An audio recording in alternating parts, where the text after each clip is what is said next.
So you said, because we're going to ask you, have you been back to the filming locations? But it sounds like you did do one of those because we've heard about these. It's kind of like Return to Crystal Lake reunions. So you've gone to one of those? Yes, I've gone to a few of them. Oh, I want to go. cool. I I know really need to go. we so want to go. Wait, what was it like going back there? Was it weird? Was it exciting?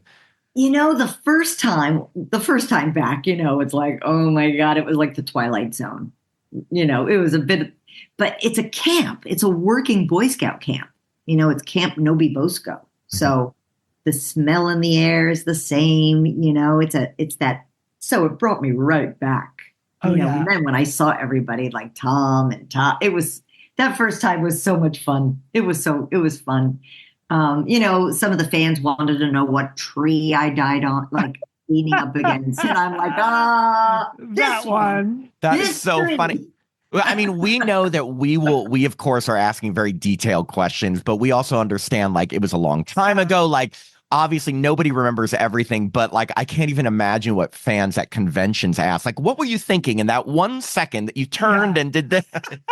Well, what's funny is they have stories that they bring to me, that they've created, and I'm like, wow, I never thought of that because the fans they're watching and watching and watching, and I'm like, oh, I bet when Oh, you were walking down that street, you must have been, like, and I'm like, no, yeah. It's not at it's so all. simple, but like obviously, I mean, I've seen the film so many times. So you overanalyze these films over and over and over. Oh, that's why they have fan fiction. I mean, I bet people have Yeah, created an entire backstory for Annie, like her childhood, how she yes. grew up. I mean, what she's in, what kind of dog she What likes. her favorite dish is for the kids at Camp Crystal Lake? Yeah, exactly. Goats or I kids. know. Or don't call them kids because then it make me think of goats. Little goats. I've often thought that I should write a little cookbook.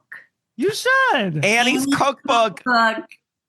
I would buy it. Let me just tell Annie- you, Robbie, you would make a fortune because Friday the 13th fans like Yes. us who love horror memorabilia, just call it Annie's cookbook. Put in some fun camp recipes. You are golden. That would be I, great. I should do it. That'd be I Totally. think I think that would that'd be be great. fun. And have your children or husband seen the film and what are their thoughts? Well, my kids, it made me a really cool mom. Of When they course. when they could pull that out of their back pocket, when their friends saw Friday the 13th, like it's mind blowing that it's me. So that was fun, and my husband. It's so campy now when you see Friday the 13th Part 1. It's a little bit corny.